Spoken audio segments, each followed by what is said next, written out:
mouse pointer on the screen. Yeah, that cursor. Won't you listen to reason? Will you open your eyes? It's a wonder what you'll find with an open mind. You may be surprised. Yeah, gotta get away from this illusion for the sake of the world. This delusion has gotta go.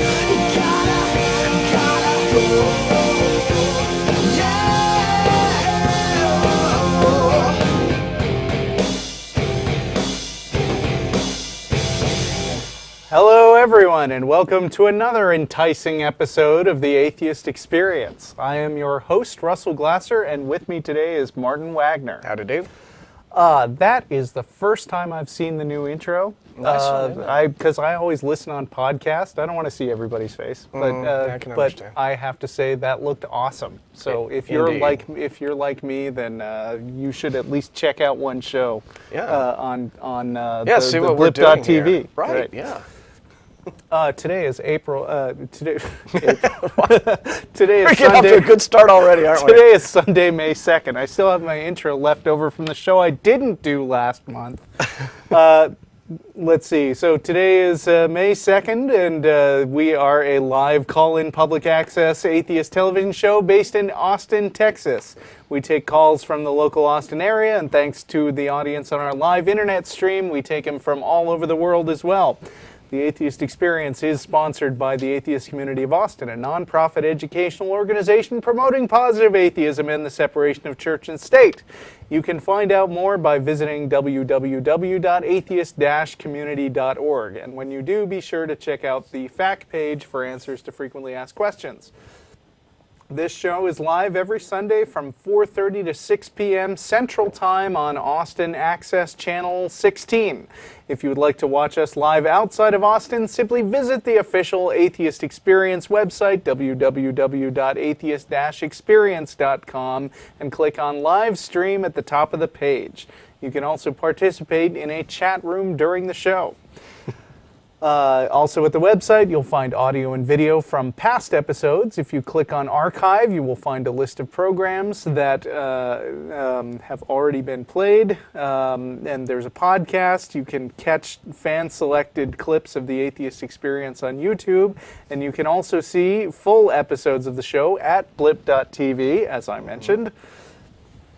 Or you can subscribe to the audio podcast. And in addition to that show, the ACA sometimes sponsors a bi-weekly internet audio podcast. Maybe we should leave the bi-weekly Non-Profits. part out of that. Yeah. Because it's been really erratic Sponsors lately. a rare internet audio Yeah. podcast called The Non-Profits. We're actually working through changing the schedule around right now.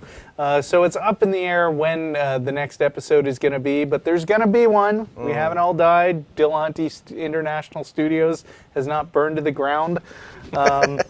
So That's a relief, because it's kind of a fire trap. Yeah. You look at it, the place. that's true. Yeah. I thought I lived in clutter.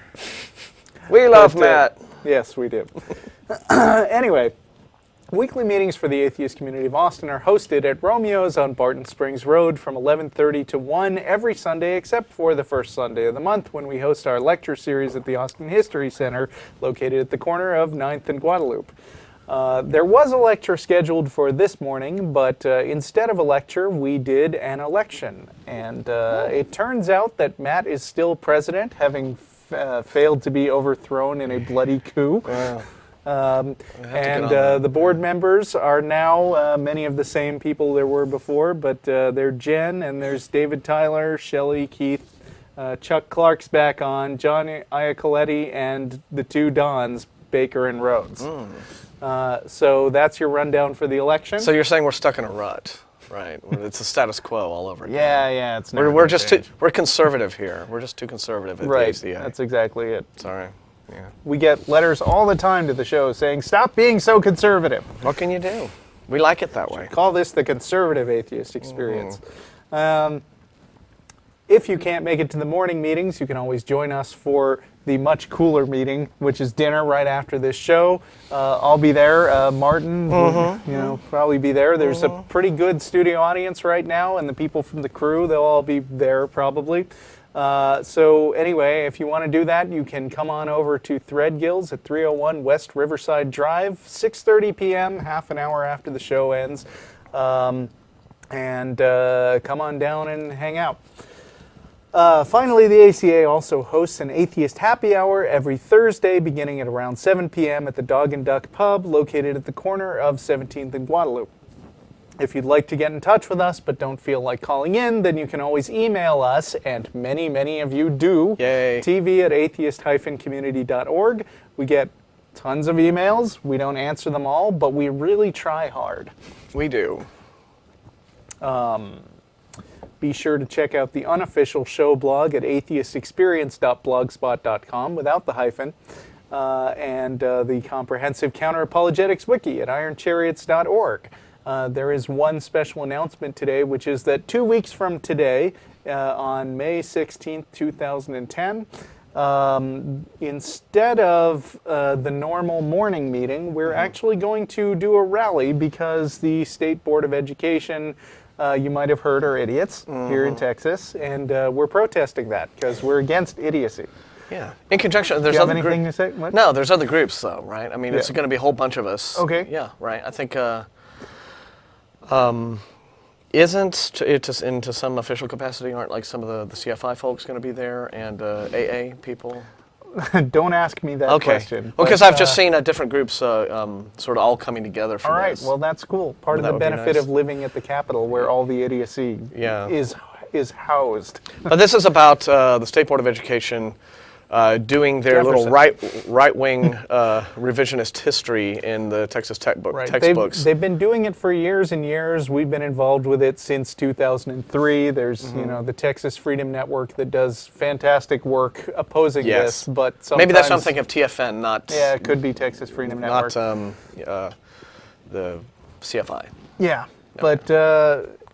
Yeah, so I mean, the latest thing they did was, and by the way, if you want to call in, I think neither of us have a particular topic that we're burning to talk about, so you can go ahead and put up the phone number anytime, and we're just going to sort of wrap until we get some callers in. And they're starting to come in. So, so the latest thing they did was social stuff, or like history stuff, where they wanted to take out, they wanted to have less Jefferson so they could make room for more Newt Gingrich. Pretty much, yeah. That's about the summary. The idea is just sort of downplay the role of white-skinned Christians in the country's history. Right. Well, and, I mean, Jefferson was definitely white-skinned, and he was something. But he did say that he was a Christian in the only meaningful sense of the word, which was that he agreed with the dude named Jesus. Right. And then wrote his own version of the Bible with no miracles. Right, which is like this long compared to. But they've also done things like suggest that it's not really all that important for students to learn about people like Cesar Chavez and Thurgood Marshall, but they want them all to know about Phyllis Schlafly, right? Oh yeah, I really want to know about her. So now what's happened is that there has been something of a shakeup. The most recent elections, the recent Republican primaries, Don McElroy was given the boot. Right, but he's not out yet, right? But he's not out yet. So right? he's going out in a blaze of glory. Yeah, so that he's, more moderate Republicans have come in to, fill that kind of extremist, ultra-right-wing, fundy teabagger domination of the SBOE. It really has made the state an international laughingstock that we have this State Board of Education, run by very poorly, if not completely uneducated people. And so, it's been now over several years with the evolution and the science textbooks, and now they're taking on history and social studies, to try to do this whole right-wing whitewash and revisionism. And so, a whole bunch of different groups have been protesting this. And they're never going to stop until the rest of you Texans take more of an interest in your local school board elections. Yes. Because school board elections appear boring, but then but then the fanatical right wing says, "Oh, this election is really, really important for the future of our children," by which they mean somebody else's children because they all homeschool, right?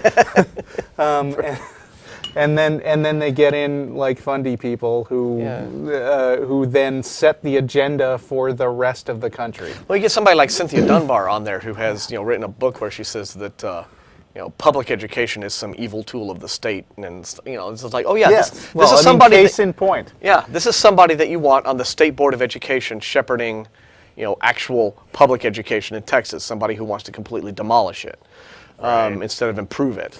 And so we don't need some of that. We don't need the ideologues. We need people out there who are going to be fair, and they're not going to think that education is all about politicizing people's kids. So. Yep. So ask Dad. I'm gonna take a quick call from Don in Let's Toronto. do that, because he's maybe a slow call. He's our first guy. No, it might be fine. I think he's been on for a while. Don, are you there? Hi there. How you doing, guys? I'm good. How are you? Doing fine, thanks. I just have, I'm an atheist myself, but I just have kind of a tongue-in-cheek argument against the argument that the Christian God is immoral. So okay. Against the argument that he's immoral, you're arguing That he's beyond morality. Okay. Okay. If you believe in the concept of a Christian God, it would be ineffective to kind of argue that the God that's depicted in the Bible is an immoral creature, because if the Christian God is supposedly omnipotent, everything it does, it can also undo. So morality is kind of a moot point for God with that capability. And so God being immoral is kind of the same as a human thinking about destroying something and then unthinking it. So I think that's why Christians kind of don't accept that their God is immoral.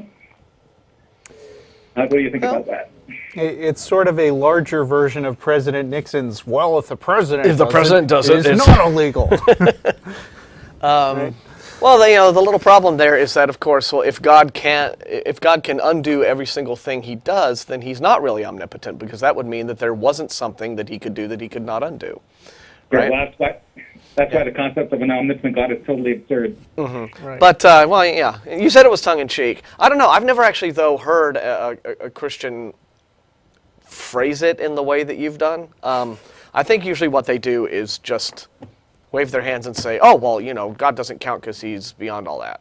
And they don't feel they have to sort of explain it anymore. Right, which is why I don't like to argue in a general way, I think God is immoral, because then we just get bogged down in this swamp of, where does morality come from and stuff. But instead, I like to go to specific concrete examples, like, would you kill your son if God told you to? That's one of my favorites. Right, so anyway, it seems to me that the Christian God probably doesn't understand about morality. That's why he sort of seems so immoral as far as he's depicted in the Bible. Anyway, that was just my 2 cents on it. Okay. Thanks for calling. Well, appreciate it, Don. Thanks. See ya. So a month ago, actually, when I was going to be on, I was scheduled to go to be on Easter Sunday, but it turned out there was no show on Easter Sunday for whatever stupid reason. We usually have one, though, don't they? Well, I don't know. We didn't have one last month. I showed up and having failed to read the webpage updates. And but it was no problem. I was actually coming home from church. I decided for fun, my fiance Linnea is actually from California and has not been to a real Southern Baptist church. And I thought, hey, I know a Southern Baptist church. Kyle Miller's church, Great Hills Baptist. Some of you may remember Kyle from the program a few months ago. So I went to an actual Easter service at Great Hills Baptist Church, and then a couple days later, I bumped into Kyle at church, and then we all went to lunch together. And was he surprised? He didn't seem that surprised. He seemed eager to get us into more. So I'm sure he did. Yes. Later that week, the guy who wrote "I don't have enough faith to be an atheist" was supposed to make an appearance at the church, and we wanted to go to that, but then we realized it was like rush hour on a weekday, and we were like, I don't want to go to it that bad. Yeah. That'd be interesting. But we all went to lunch and talked about faith and not having any. And I still think what I thought on the show, which is that Kyle is an incredibly nice guy that I'd like to hang out with, and he's he's not what you would expect of your typical Southern Baptist. He's very friendly, very accommodating, still very insistent about the faith stuff, but fun to talk to. And that's part of what a lot of people found so frustrating about the show he was on, is they wanted a bloodbath and didn't get it. Yeah, I know. They were sort of, just in the chat. I was watching on Ustream that day, and in the chat room, they were all sort of calling for his entrails to be strewn about the studio. Right. And you weren't doing it enough to there. So we can never please the chat room when there's not enough blood. We're sorry, guys. But, so it's... Now this is we've done. I grew up went through my adolescence in a Texas Baptist church. Okay. And I have fond memories of those days, right? And a lot of people are always surprised about how I enjoyed it. Involved in the youth activities, and we did lock-ins in the rec room thing. And I think when I was 13 years old, I went to summer camp with the whole, and that was all fun stuff. But then after my people, enjoying the activities and what have you. Is an entirely separate issue from, well, is any of this stuff true? Right. And so that's really, where the rubber meets the road. I can certainly acknowledge that lots of nice folks, fun to talk to, and the church environment. I can see why a lot of people consider that very positive.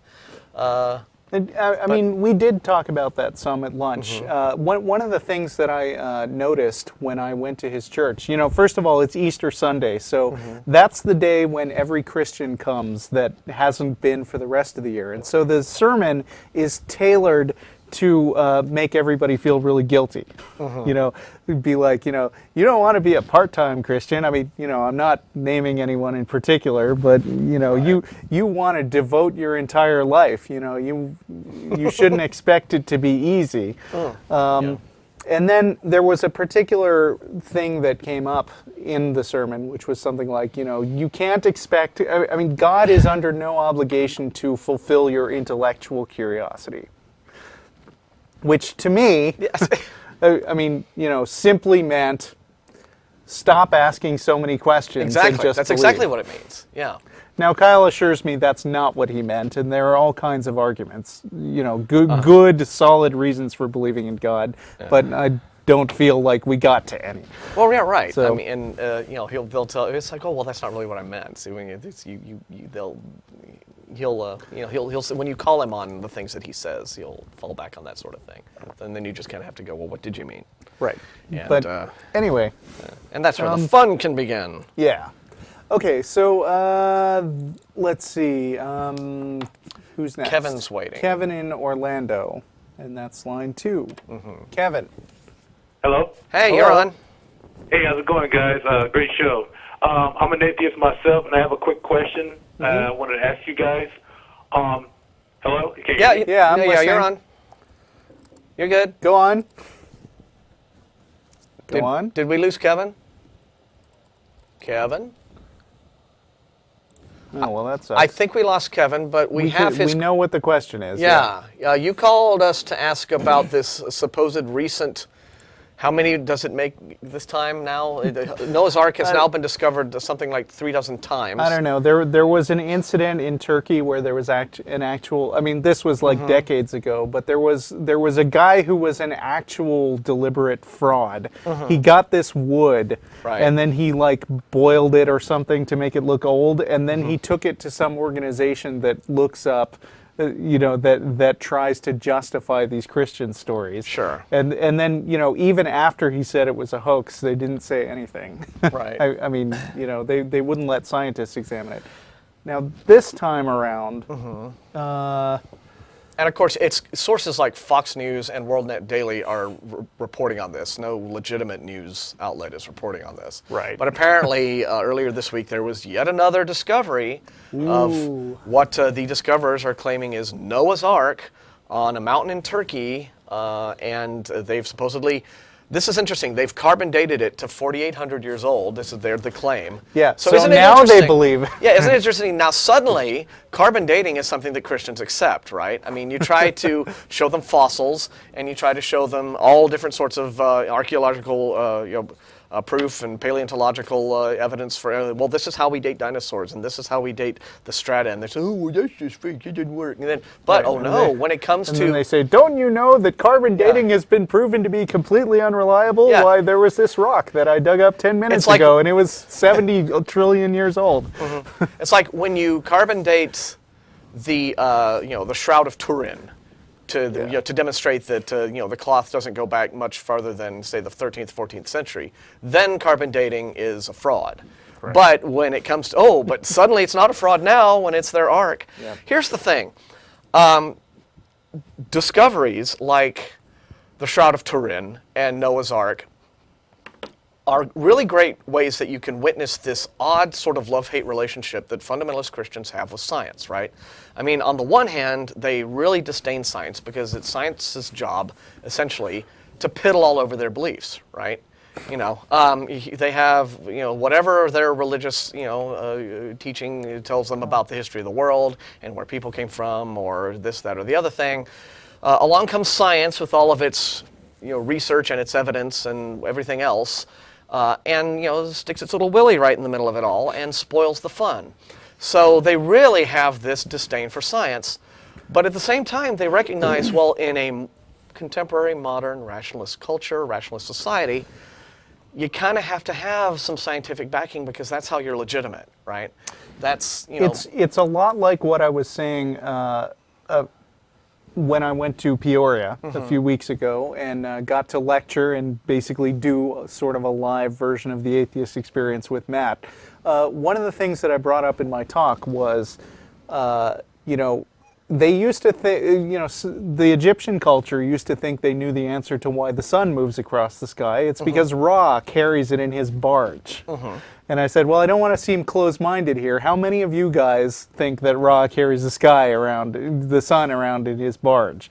And, the thing is, these answers eventually fall out of favor. And, people eventually wind up at the scientific answer. The scientific answer has general credibility among people, even if they don't want to deny it. Even if they do want to deny it. Let's see. But that's the point is they recognize in science an agent of prestige, right? I mean, as much as they can't stand evolution, as much as they can't, they understand. All right, well, this is how we have to go about things in order to be accepted in today's world. So this is why you get things like the Turin Shroud, and this is why you constantly see creationists trying to create old school creationist beliefs into things that, like intelligent design, make it sound all they called it sciencey. scientific creationism first, when just creationism didn't fly. Right. So creationism evolved basically into more and more sciencey sounding beliefs in an effort to sort of gain legitimacy. But at the same time, they always wanted to bypass the actual scientific method.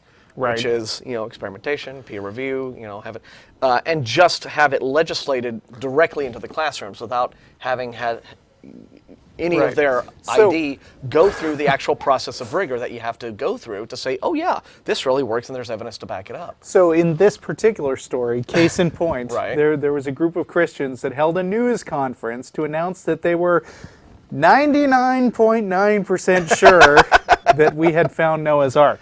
Now, as far as I can tell, that's not any different from them just saying, we're pretty darn sure, but sticking a number on it. Now, I mean, if I was going to make a pseudo-scientific fake press release, then I would say, we're 92.7% sure, because that would, that would sound like not a number that you just made up. Yeah, or you sound like you spent a little more time making it up, thinking about it to make it up than, Right, but they're 99.9% sure, Okay. which is pretty darn sure. But I mean, So what about this finding faith makes means them- that you can be 99.9% sure about everything, because if it was wrong, then God would have led you astray, and that's not possible. Yeah, well, there's a 99.9% chance of that. So what was the evidence that What makes them was the think it's evidence? 99.9% likely that this is Noah's That's a good big question. boat? I wish I were more up on this story, because Was there I think fossilized the main thing Triceratops wa- poo? What? I see. maybe the. Of course, this is Having a hard Fox time News finding that that, I'm yeah. coming from. Okay, so it's not actually a news article. Yeah, but I see that Dr. John Morris, who I believe is the spawn of Henry Morris, who Okay. made up the term scientific creationism, is the lead archaeologist Oh. at the Institute for Creation Research. Yeah, that's the one.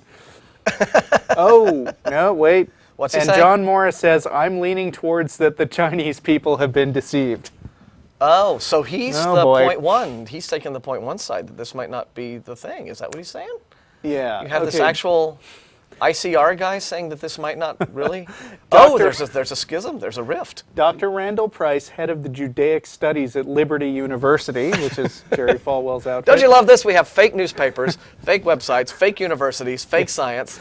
This is great. And it's reported as no if wonder it they were like news. fake hair and fake boobs. And I mean, it's just wonderful. Has And been a cohort of the Noah's Ark Ministries international team until 2 years ago. He pulled out of the project, sensing they were being taken advantage of by Kurdish guides who have turned ark searching into a cottage industry.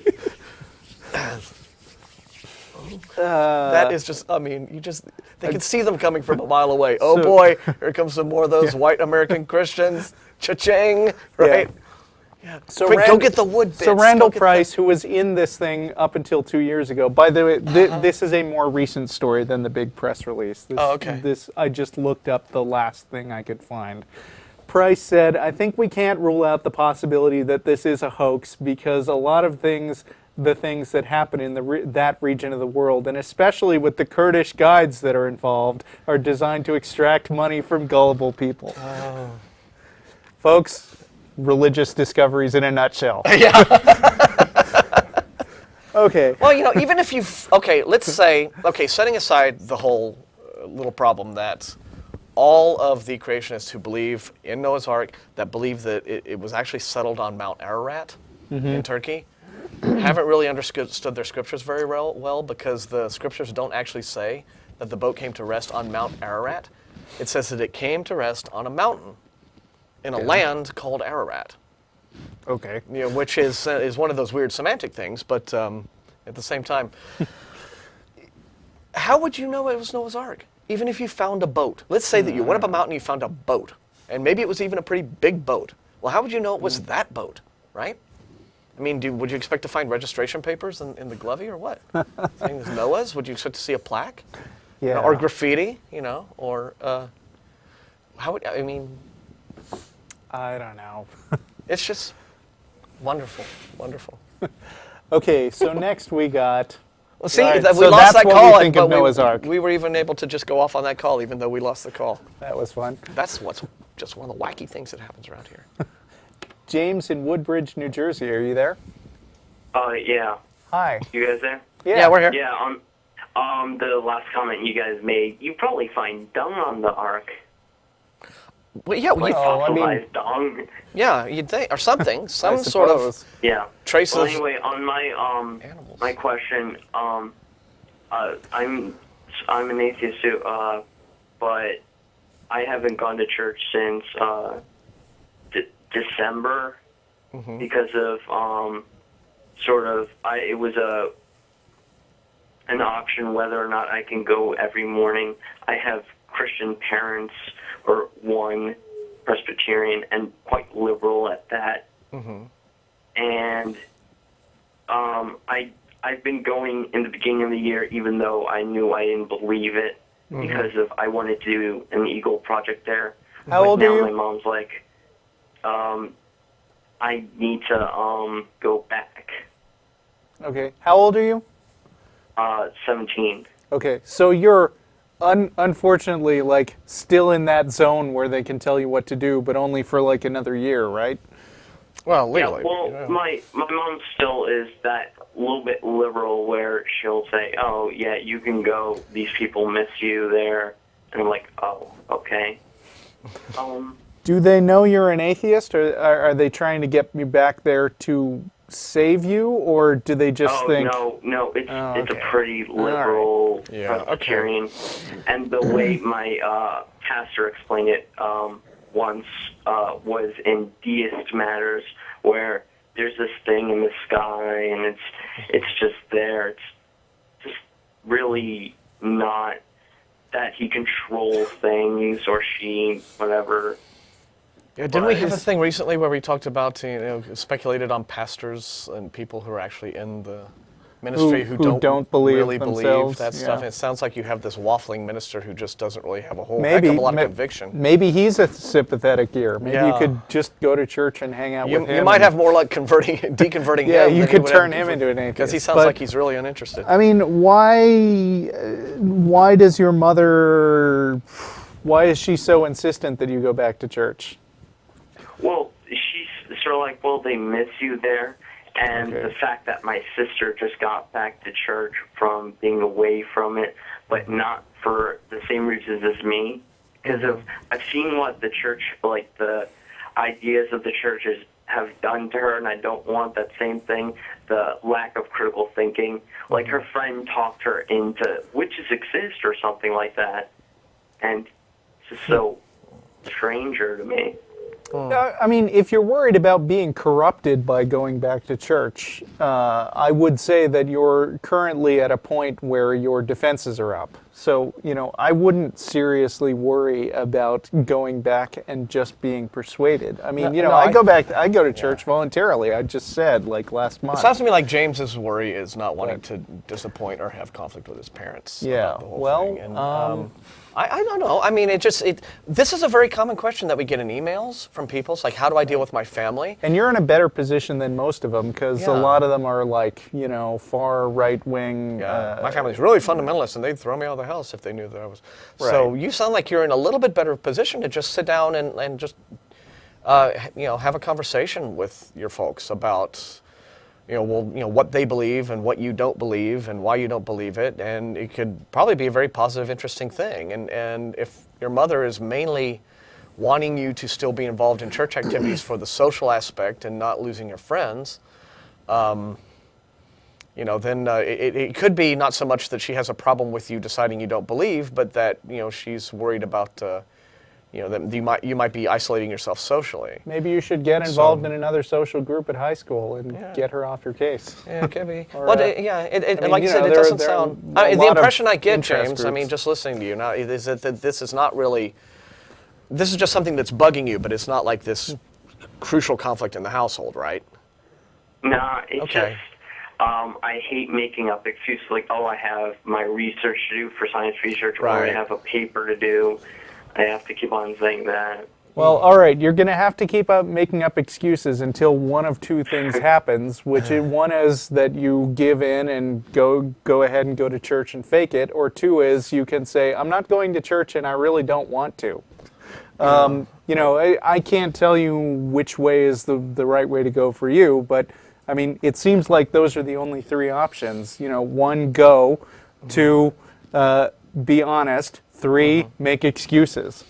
Or you could just say that you say, well, maybe unless you just really don't want to go, you could just again engage and just say, well, yeah, I understand that you'd like me to go because folks miss me there, and and be completely honest and say, I just don't think I believe any of this stuff anymore, what the church is teaching, et cetera, and I'm really uncomfortable with the idea. Just say outright, I'll go, if you really, really want me to, but it would just make me extremely uncomfortable. And, then, because it sounds like you have a good relationship with your folks, that might make them maybe not really so insistent, or maybe willing to meet you halfway. You see what I'm saying? Do you think the social aspect, my mom's trying to, get me into it through the social aspect, and just, well, that may be it. I mean, that may be it, and not in so much an overt way as thinking, well, maybe if he just goes there and has a lot of fun, he'll decide to go back, sort of on his own kind of thing. She may not be thinking of it in any kind of, sneaky, nasty way. This could just, maybe she thinks that you're falling away from the faith because you aren't having enough fun at church. I mean, that could just be how she's looking at it. But as I was telling Russell earlier on in the program, I have very fond memories of being, early adolescent, early teenager, and, to a kid doing church activities and being involved in that. But ultimately, all of those, positive social experiences were entirely a separate question from whether or not any of the beliefs were true. And so you can tell her, look, I'll go back and I like those folks, and it could very well be I could have a good times, but there's a whole other question here, and that's, do I believe in God and Jesus and what the church is actually teaching from a religious standpoint? And that's what I don't believe in. You can tell her I don't have a problem with the folks. I don't have I don't dislike anyone there. It's not that. It's just another question, and that's why going to church makes me uncomfortable. You could just. It sounds to me that just engaging your parents at this point and just trying to have an open conversation with them might make some headway for you, because as you've described them, they're not really pressuring you hard. They're fairly liberal in their Christian beliefs, so you could have a much better chance to meet them halfway than a lot of the folks who send us emails and call us in with exactly the problem you've got. How do I deal with my Christian family? I don't want to disappoint them. That's always the worry. It's a legitimate concern that they might wind up being disappointed after this conversation, but look at it this way. That conversation is going to happen someday. I guarantee it. And at that point, they're going to be disappointed. I just think there's no way around it. From my observations of other people like Matt and Jeff who've had to interact with their parents after a conversation like that, it is awful at first and then gets better over time. So I mean, it's not really a question of whether you disappoint them or not. It's a question of whether it happens now or later. And, if you were in a scary fundamentalist family where you could be thrown out of the house or something, then I would say definitely not. But with this, it's kind of up in the air. And you're right, and it's sooner rather than later is probably better, because it's the more you put a thing off where it's sort of known by both parties that there is sort of an element of conflict here, but we're just not talking about it and we're hiding, maybe we'll hope it goes away. The more you put off a thing that really should be talked about sooner, then the greater the disappointment later on. So maybe get it all out in the open as soon as you can, and it won't lead to so much hurt feelings if you talk about it now rather than putting it off for years and years and years, and then it's like, well, we should have talked about this long ago. Mm-hmm. Well, Okay. I don't think it's a social thing, because all the people that want me back there are just, I used to help out a lot there, and I'm like the oldest teenage male there, so it's like less of a workhorse, just like I help around with the kids and stuff, because adults get annoyed by the kids and sort of babysit them and stuff like that. Okay, I have some giggle at that, but I do. All right. Well, I mean, you're a talented, caring, helpful individual, and obviously they don't want to lose you. But the downside of being a talented, helpful, caring individual is that if you're not careful, people can take advantage of that. And it's your decision where to focus your talent. So, you're going to wind up being talented and helpful to somebody down the road. And of course they're going to be disappointed if it's not them. So. Okay, thanks. Yeah, so we appreciate it, James. Good luck with all that, and we're going to go on to our next person. All right, see ya. Lisa is on in line Mesa, 1. Arizona. Are you there? Hello. Hello. Yes, Sarah, I'm here. Hi. Hi, guys. Really glad you took me. I'm a big fan of the show. I had a question regarding, I guess, clarifying an explanation for the purposes of discussing the idea of God's creation of the world, whether or not He created sin. I've been having these round and round conversations with people, and it's been really kind of frustrating because I can't tell if it's a problem with my explanation or if they're just not getting it. So I thought I'd ask you guys. The idea that God created sin by creating the law to which sin is contrary, that the suffering that we experience as a result of sin, which is a contradiction of the law, which didn't need to be there at all, because if there was no law, there would be no sin and no suffering, etc. Kind of that idea. It seems whenever I try to introduce this idea to Christians or to people, to theists in general, it just turns into this circular argument where they say, well, God is just and God must punish sin, God cannot abide with sin, etc. And I explained that sin is not a real thing. It's just an opposite. It's just a contradiction to the law. If there was no law, there'd be no sin, and there'd be no suffering, and there'd be no reason for any of it. Then it just goes back to, but sin, sin, evil. They have to punish evil and all of this stuff. And so I'm just not sure if it's my explanation that's the problem or what. I just wanted to know what you guys' thoughts on that were. I have some philosophical background that might be helpful to you. Do you know what, does the word euthyphro mean anything to you? I think is that Euthyphro's dilemma, what God does right because it is right or because God says so? Right. I mean, it's a dialogue by Socrates, which I think, or by Plato, about Socrates that might be helpful to read. But I mean, basically what they're trying to do, I think, is give a sort of squishy definition of right and wrong, where everything that God decrees by definition is right, and it doesn't matter how we personally judge it. So, I mean, if you've got young children, move them away from the TV screen for a second. Oh, you're not going to strip down again. No. Last time you did that, it was just not this horrible, time. Horrible. Okay. But I mean, if you ask a really out there hypothetical, like, if God told me to rape babies, would that be okay? I'm not saying for sure what their answer would be, because I don't know what, if there's... God would never say that.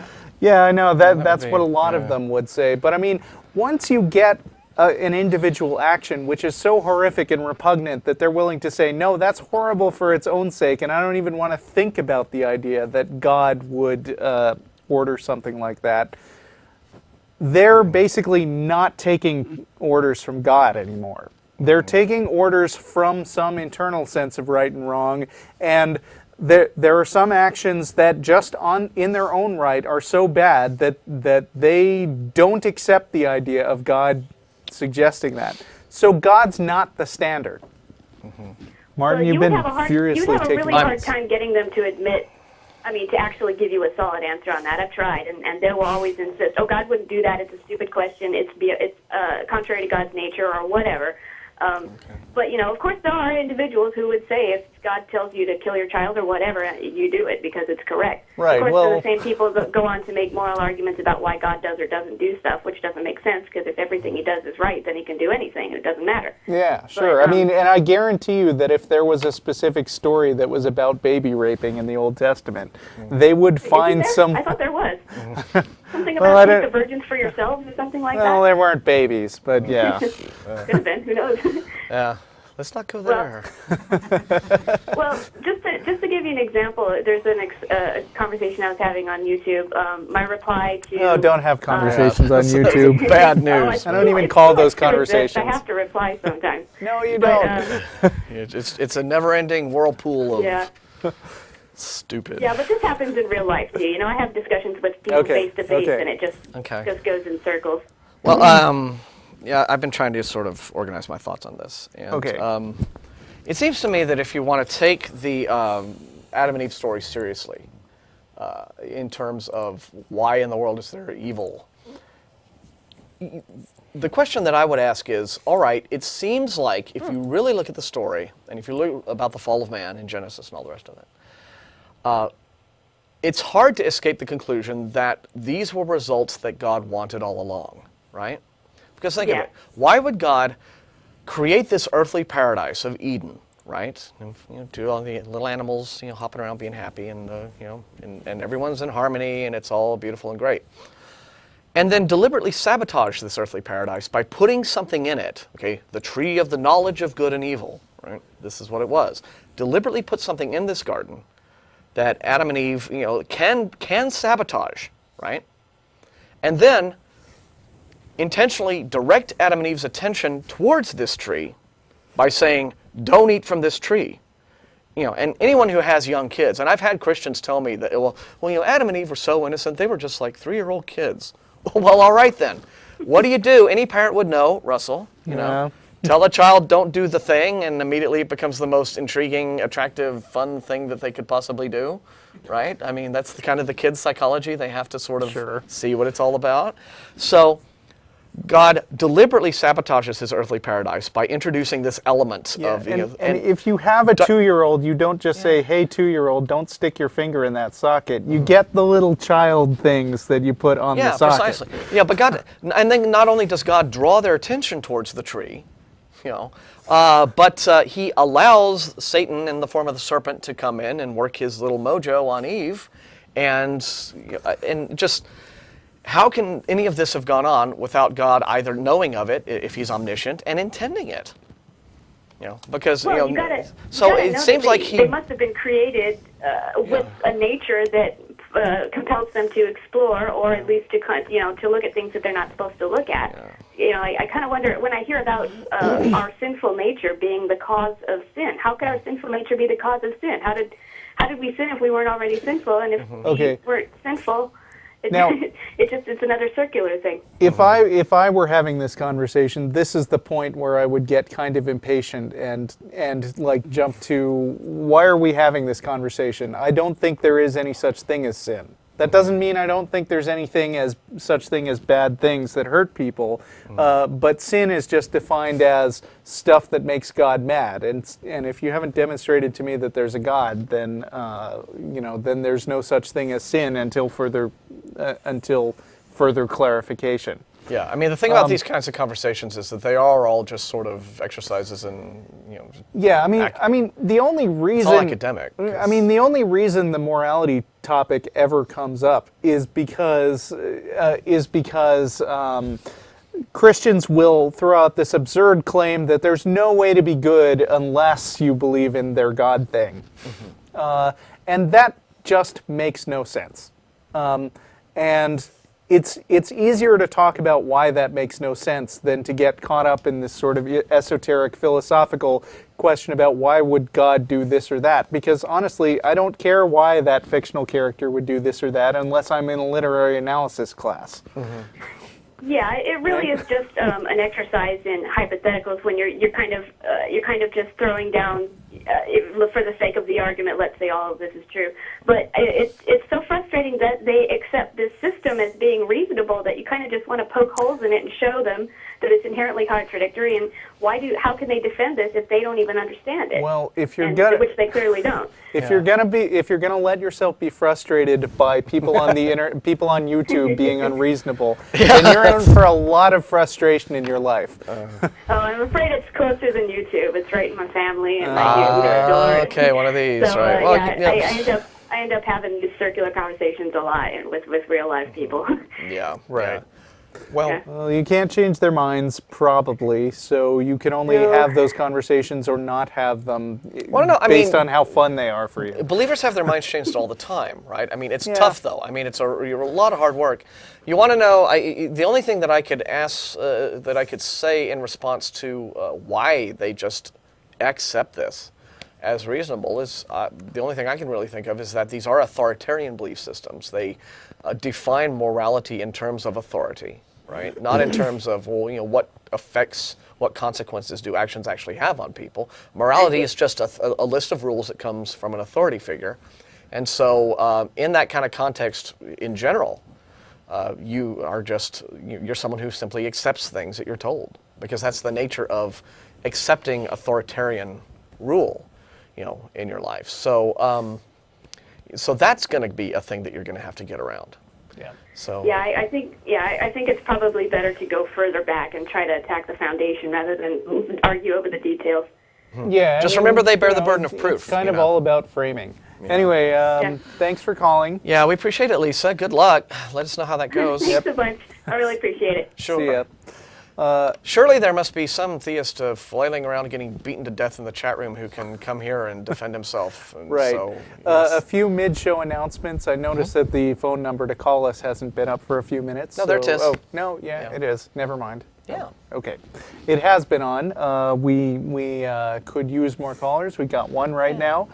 If you are in Austin, don't be fooled by all these international calls. We especially love getting people who are local to us. That's how the show started out. So if you see the number up on your screen right now and you're watching public access television, whether you agree with us or not, especially if you don't agree with us, call in. Yes, please do. And if you do agree with us, you can express your appreciation live in person in, about 50 minutes by showing up at Threadgills on Riverside Drive in far South Austin, where we'll all get together and have dinner and have a jolly old time. And if you really don't want to call at all, but you would like to get in touch and have these kind of discussions with us, tv@atheist-community.org is the email address. Though not to devalue fans of our show who call in. We love to hear from you guys too, but yes, we all. And Steve in San Francisco, are you there? Yes, I am. Hey, Hi. thanks for waiting. Good morning. Hey, I have a quick question. I was raised evangelical, and now I'm atheist, and I've always had interest in like the ancient aliens, and which maybe ones? how they could have the influence on us on the religions that we all have today. You mean like Von Daniken's claims and stuff like exactly. that? Von Daniken, or even the most recent shows on History Channel, talking about more. The extremely I wanna say misnamed evidence, but- History Channel. Yeah. Yeah. Can I suggest that History Channel is a really, really poor source for these kinds of history? History, yes. Well, you know that Von Daniken isn't really taken all that seriously, you know. By anyone. Here's the thing about ancient aliens, right? Okay. Yeah, you know, wouldn't that be awesome, right? I'd love to meet aliens. It would, no matter what Stephen Hawking says about, you know, how they just want to eat us. I mean, no, I'd like to meet aliens. But again, it's the same issue. Where is the evidence for this? And you know, where legitimately that you can point to? And with a lot of these things that come up, you know, whether it's crop circles, this, that, or the other thing, you just have to sort of analyze it, and then you have to think in terms of what we really know about the universe and about science, okay? Space is real big.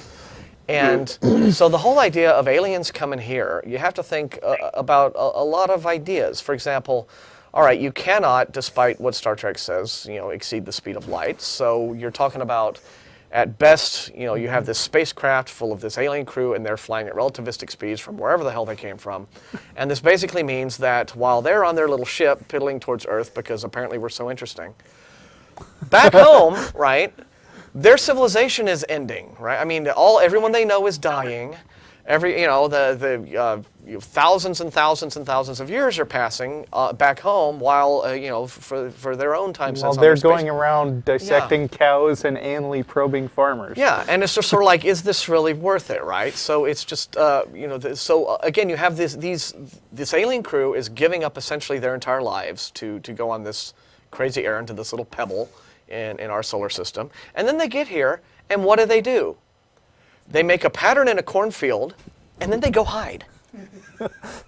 Yeah, that like makes all kinds of that was totally worth, you know, devoting an entire alien culture's you know, space exploration budget for, you know, and these guys completely saying goodbye to their families. I'll never see you again, and by the time we get home, there won't be any. To be fair, you don't know that the aliens have the concepts of families, and that they don't have infinite resources or whatever. Well, but still, I'm just going by what, you know, the only thing we can go by is what we actually know about the universe. And it's not that it couldn't happen, it's just that it's the same question as when confronted by the God claim, which is, what makes you think that happened? Yeah.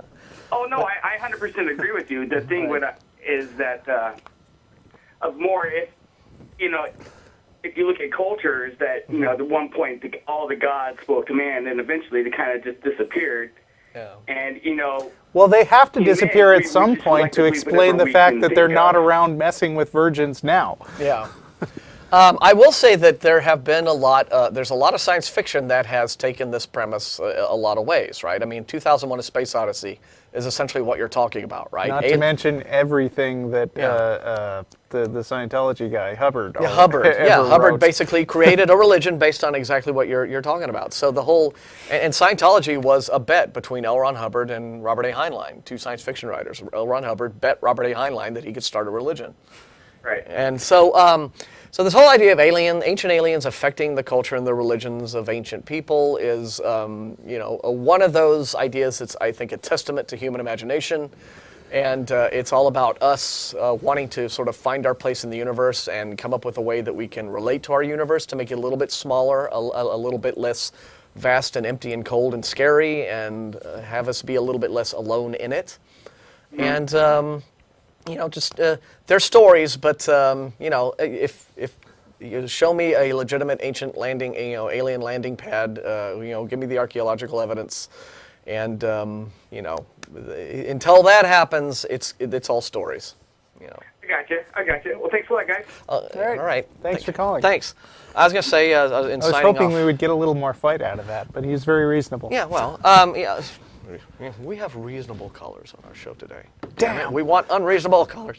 Yeah. I was going to say, just to wrap up, terrific book. Everyone should look up. That I think years ago, it's actually kind of old. I found it long before I was involved in ACA or something. But it's a really wonderful book called Frauds, Myths, and Mysteries. Frauds, Myths, and Mysteries. Pseudoscience and Ancient Archaeology. And it's by a guy named Ken Feder, F-E-D-E-R. And it was the first skeptical work about pseudoscience and pseudo-archaeology and pseudo-history that I found. And it deals with all sorts of these claims, the von Daniken's claims, the ancient astronauts. He goes all the way up to the Cardiff Giant. Really wonderful, very entertaining skeptical work where he just sort of, Velikovsky's thing with the, planets flying around like pinballs. He just takes it all apart, and it's very entertaining reading if you're looking for a good skeptical work specifically about ancient archaeology. So,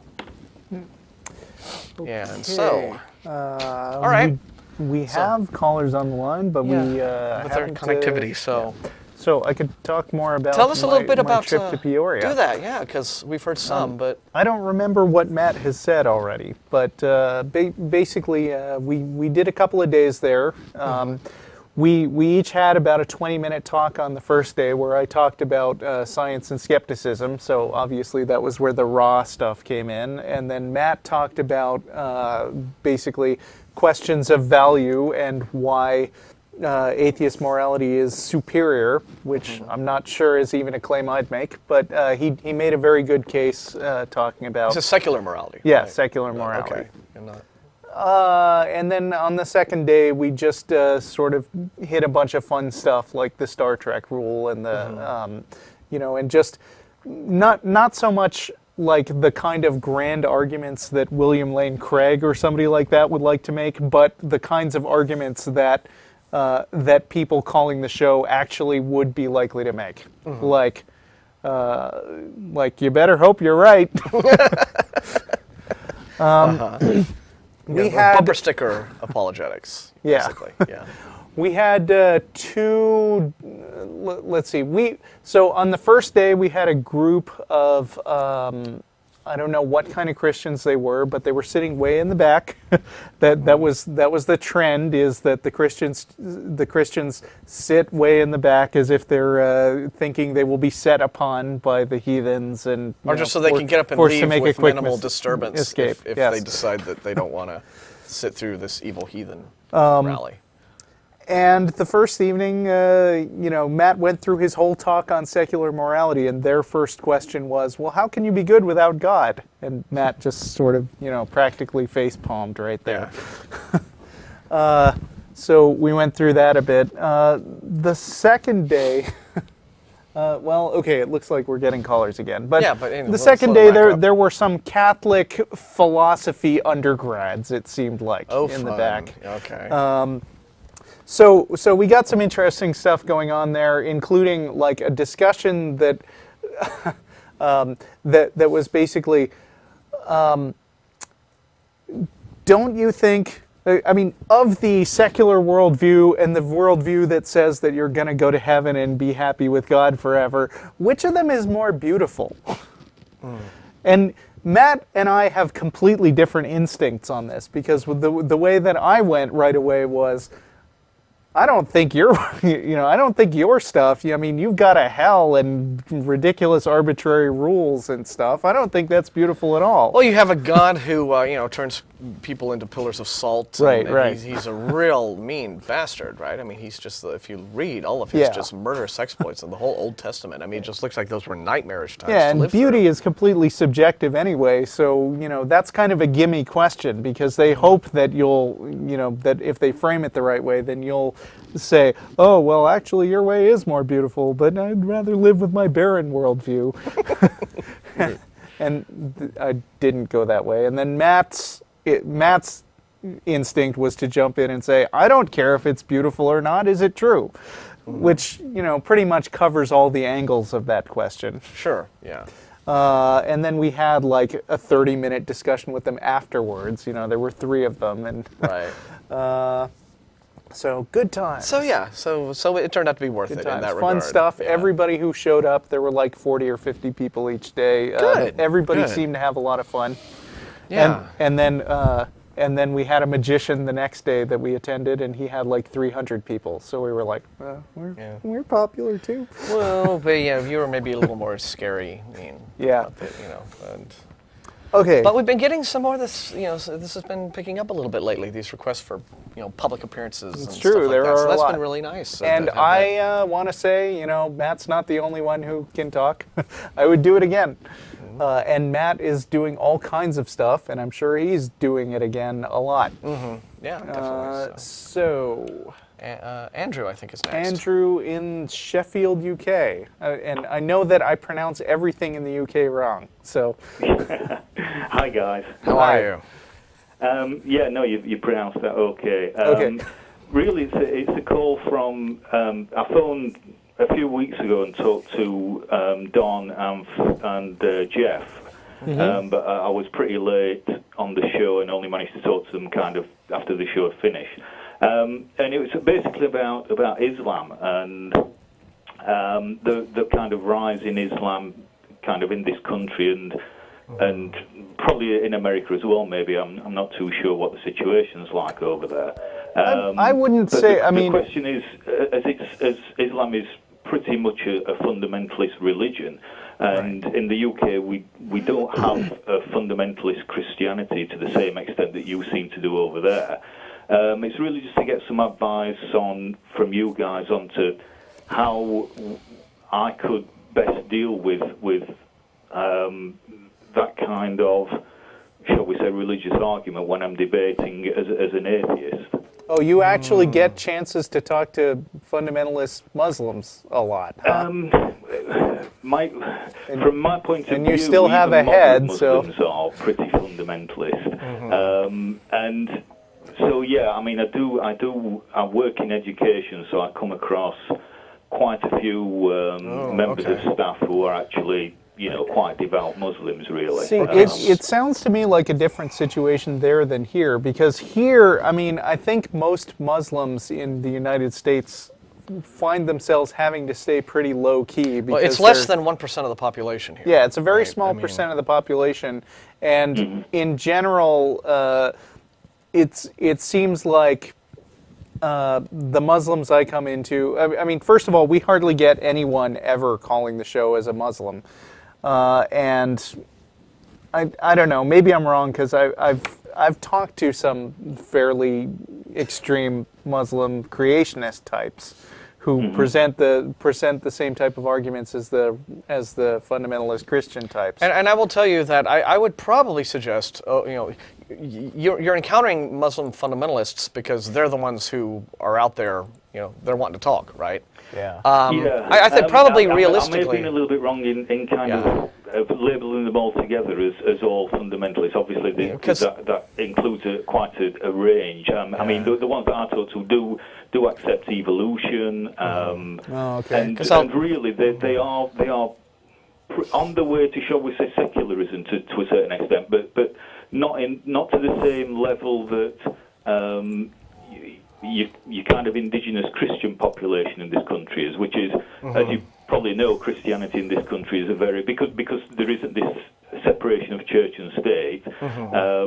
The Christian religion is I I think Jeff was spot on when I talked to him. The Christian religion in this country is very lazy, shall we say. And so therefore you kind of haven't got a target to aim at, if you see what I mean. If you're trying to, with the exception of maybe Jehovah's Witnesses, there's nobody really out there to kind of deal with on a fundamental basis. Well, you have a different situation also over there in the UK than we have here, which is that, and correct me if I'm wrong, but I do believe that there are always blasphemy laws to be wary of, and I don't know to what. Not in the UK, in Ireland. Ireland, right?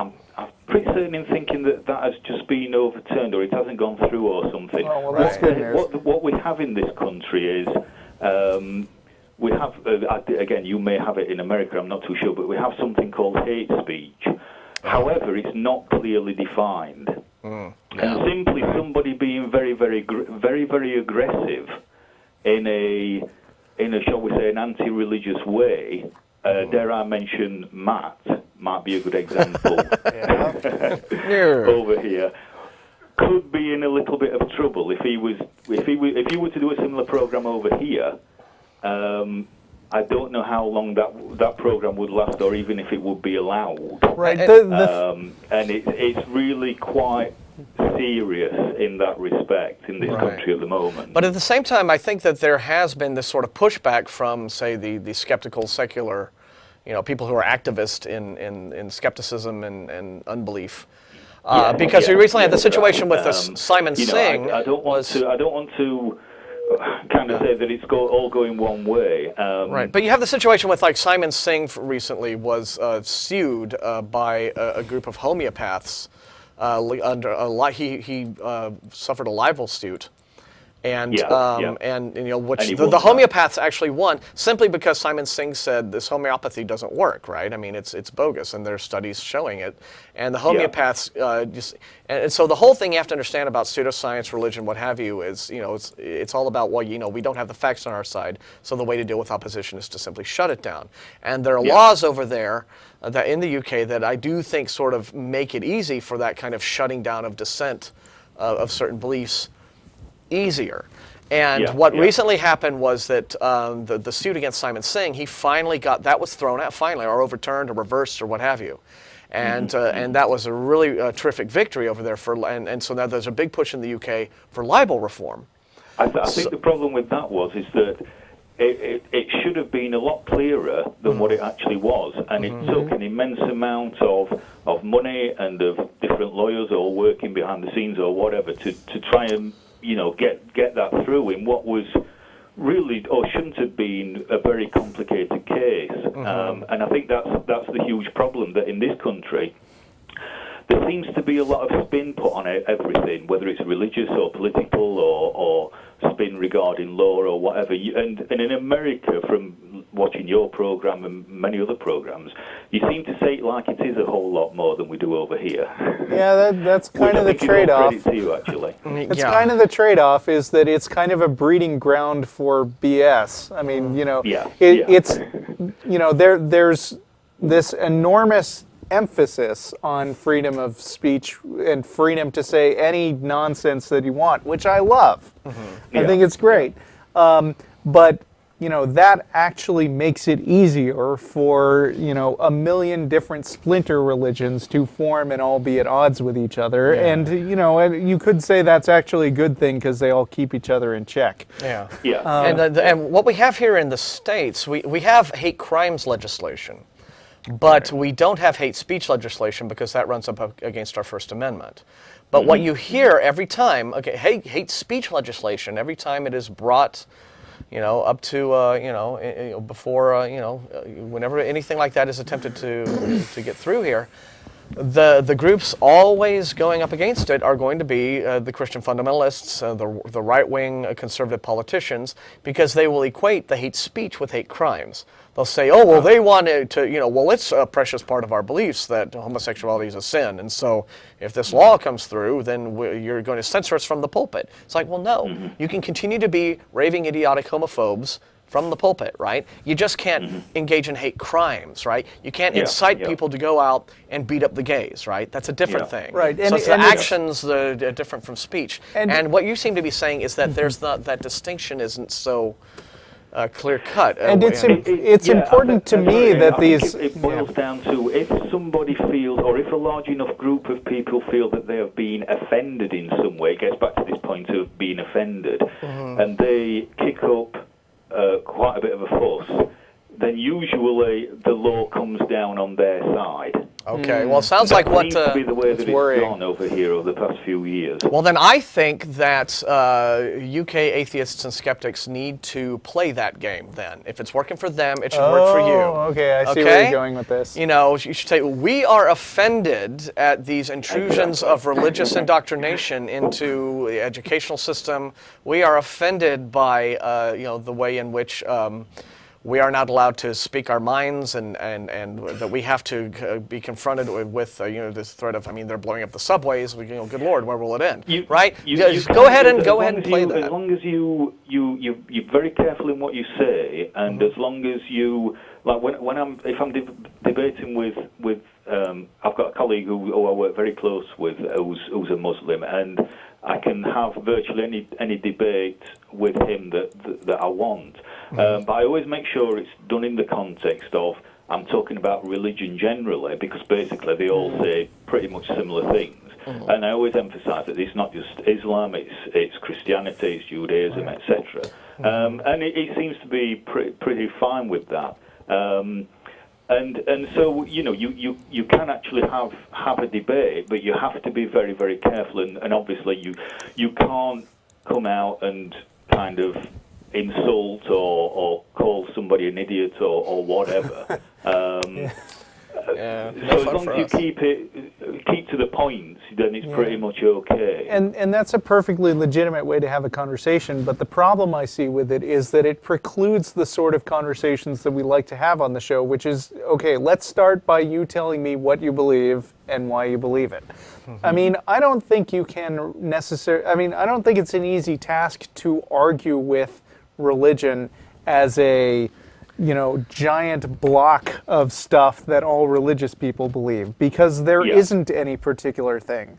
There is no unifying central theme that ties together both fundamentalist Muslims and Unitarian Universalists and Jainists and whatever. I generally like to go after not... you are religion X, and all people who are religion X are like this. I just like to restrict it to the guy I'm talking to. What do you think? And does that really make any sense? And if this kind of thing would lead to somebody... It's very difficult, and obviously if you try and pick on something that is specific to a particular religion, especially Islam, then you are classed as being, if not racist, you're classed as being an Islamophobe. Oh boy! Right. See, this is the problem. If you've ever seen any of Pat Condell's videos on YouTube, oh yeah, he actually deals with the term Islamophobe very, very easily. In the respect that if you look at the term phobia, it means to have an irrational fear of something. Right. Now, there is nothing irrational about fearing somebody who can blow you up death threats for dressing Muhammad up in a bear costume. Yeah. Now, I like Pat Condell, but I think he has a tendency to go too far in the other direction and come off as kind of a douche, because he actually winds up advocating a lot of things that don't make any sense to me. Like, we should just eliminate radical Islam, and we should start with not letting anybody wear burqas ever. And I'm not comfortable with that. I think you've got to understand the British mentality or the European mentality to understand where Pat's coming from with that.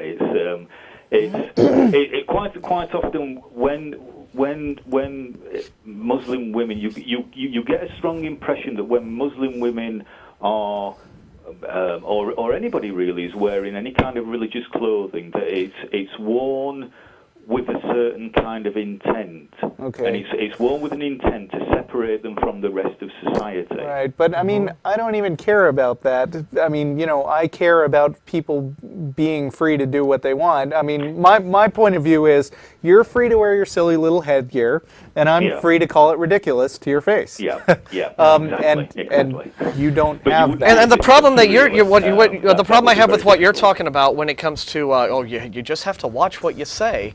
Right then and there, what you've got now is a system that is already sort of skewing any kind of. You have a really false arena for debate there.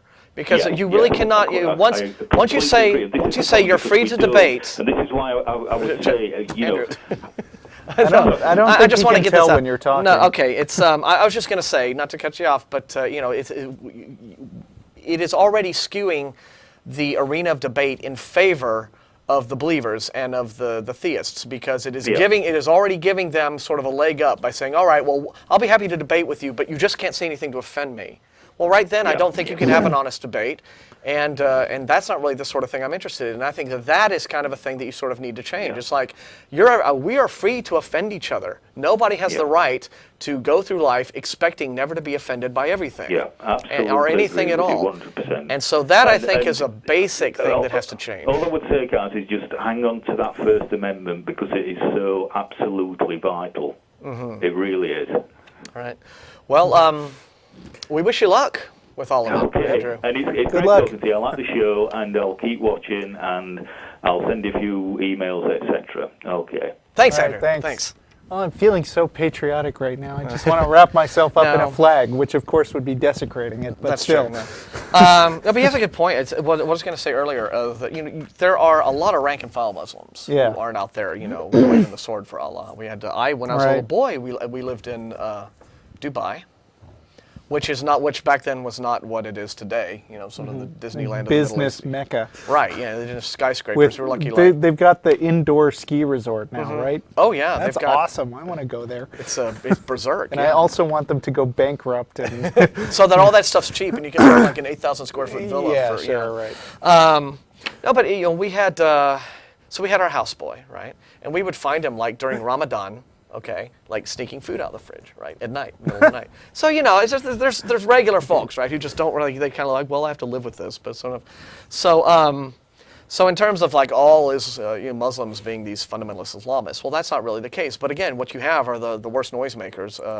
Just cow everyone else, make everyone else afraid, and they just intimidate everybody. Yeah, and you kind of have that here too with the Christians. Yeah, but not so much, right? Because again, Christians still don't have the reputation. I mean, okay, you get the guys walking in and shooting abortion doctors, but you still don't have the reputation for violence is not as strong as it is with Muslims, and so it's a tricky situation. He said. I liked your idea, though. I wanted to say, which is to play the system by just trumping up being offended by everything. Right. Because I mean, if you're not gonna be able to change the rules, then I'm a very strong proponent of using the rules to your best advantage. Yeah, to show how ridiculous the rules are. Right. Right.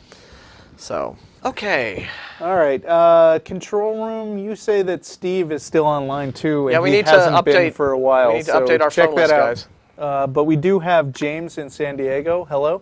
Hello. Hi. Hi. Thanks for holding. Oh, thank you. Yeah, I have a question, kind of question comment. This is my first time on the show, actually. Mm-hmm.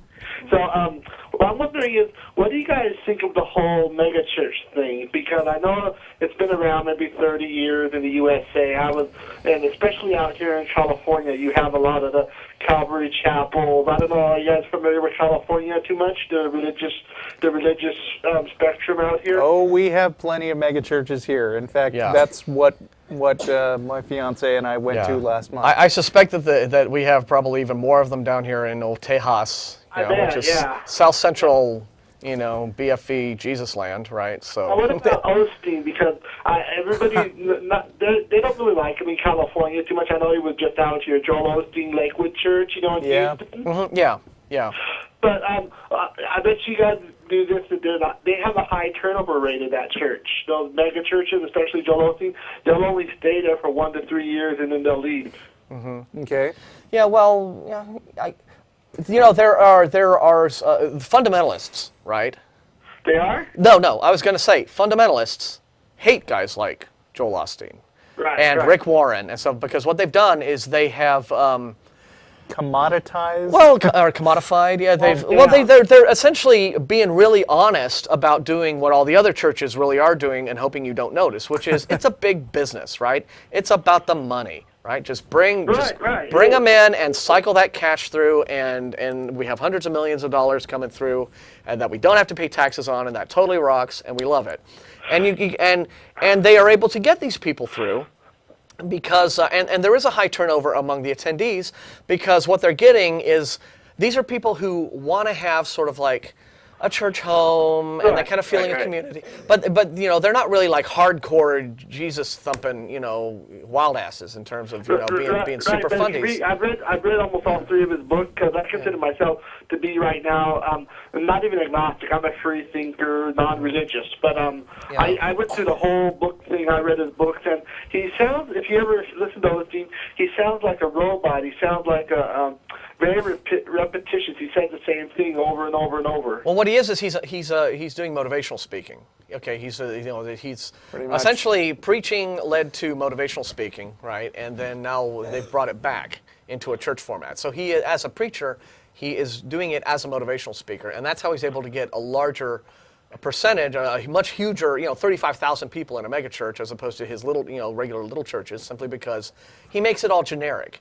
He'll have a few platitudes about God that aren't so strong that they alienate people, but it's mainly all about, feel good and you can do anything and everything's awesome and you're great. It doesn't surprise me that there's a high turnover. California, we have the whole Calvary Chapel thing. Are you guys familiar with them? Chuck Smith, Calvary Chapel? Not specifically, but we probably know the type, yeah. Well, they've been around since the 70s or so. I'm only 32. But what I mean is, it seems like wherever you go, the mega churches are kind of different. Out here, they're cool churches. You know what I mean? No, they're just like that here, too. Yeah. I mean, they're like, you see signs on billboards with, like, a pair of grungy jeans on legs, and there's a guitar lying around. And I got a flyer. Like, come to our church. I got a flyer from I think it's a wannabe megachurch. It's a new church here, like in my end of town, south of town. And the front of the flyer said on it in big red, sort of MTV-ish looking letters, "Church sucks." That was their sales pitch for bringing me to their church. And on the back, then it was like, yeah, but our church is cool, right? And you can wear your jeans with holes in them and bring your iPod because it totally rocks here, right? That's how they're selling it. It comes across as a bunch of flyer. I kept that flyer. It comes across as a bunch of old guys in suits trying to figure out how to talk to the teen demographic. Precisely. And so the mega churches are essentially, I think, in a sense, you can sort of deplore them because they're big and they're everywhere and they're like, but at the same time, I kind of have to give them props for just being honest about what they are, which is a multi-million-dollar business. It is. It's a business. Now, have you guys ever? They have this corny thing now. In fact, just to make you guys mad, they have a Christian clothing store inside the mall here in San Diego. Oh, yeah, I'm sure they do. Have a Christian. I don't know if no ever told you that before. Well, there's all kinds of Christian. I mean, you'll find Christian coffee shops and Christian bookstores and this and that. And the other, there's a Christian Yellow Pages here. I mean, sure. Yeah. So they have a thing called NOTW, and it looks so corny. It says "Not of this world." They put it on their cars and stuff. And it all looks gangsta with the T-shirts. Yeah, we know. It's a business. It's a business. It is. And at least they're being honest about we're just making money here. So I bet we could really get some big business from those kids today with their hippity hop. Right. Well, you know what I'd ask you too is why does a lot of people grow up Catholic, right? But then they change to these mega churches. Why do a lot of people leave the Catholic church and go to those mega churches? Oh, we don't know and we don't care. I mean, because marketing works. Yeah. If it didn't, they wouldn't do it. Okay, so but listen, we got to get to our next guy. All right. Okay. Thanks for calling, dude. Bye. Actually, I was just remembering, Wretched Radio? What's that guy's name? Todd Friel. Yes, okay. Todd Friel. I listened to him once do a big rant about VeggieTales. And his thing there was that, oh, sure, it's nice to get the kids in, thinking that this is all nice, happy stuff. But then they grow up and they're like used to thinking of Jesus in the same context as Barney the dinosaur and their cartoons, and then that makes them more likely to turn away from the church. Yes, that's the whole point, because that's what Jesus is. He's a storybook character. Yeah, and I mean, my thing is, he's all worried about them making kids think of him that way, and it's like, no, they're catering to them, because church is already dull unless you make up these silly stories about him, and it's not, and ultimately you're damned if you do, damned if you don't, because if you keep the boring stories, then you're going to lose members because your church is lame, and if you just make them sound hip, then you certainly don't want to encourage critical thinking, because that'll turn them away. No. Yeah. So anyway, I think this may be our last call, and if you're in Austin, you should totally join us. Yes, after come to supper. Red Gills. And I'll bring that flyer next time I'm on the show. Yep. Or I'll scan it and I'll put it on the blog. That's what I'll do. Logan in North Carolina. Logan? Are you there? Hi. Can you guys hear me all right? You're on, yeah. Okay, thanks. I was just wanting to ask you guys how you dealt with people presenting you with arguments of their faith from miracle. And because, I just had an evangelical Christian come up to me just last night, trying to convert me to Christianity and whatnot. And his exclusive argument was arguments for miracle. And basically what I had to do was I had to, he would present me with one of his, vastly unsupported claims. And, give us one. What did he say? Yeah. For example, he would just say, one of my friends, had a leg that was shorter than the other one, and she watched it grow, like a whole foot. Yeah, and just these wild sort of claims, and I basically had to go through each one of his claims one by one and give an explanation for. Yeah. Okay. Wait. I'll tell you a technique that I learned from Jeff. I like it very much. Okay. When somebody comes at you, and they're going to want to throw as much stuff at you as you can, because they know that your time is limited and they can take 30 seconds to say something and you have to take 10 minutes to research it. Right. And you just don't have the time for that.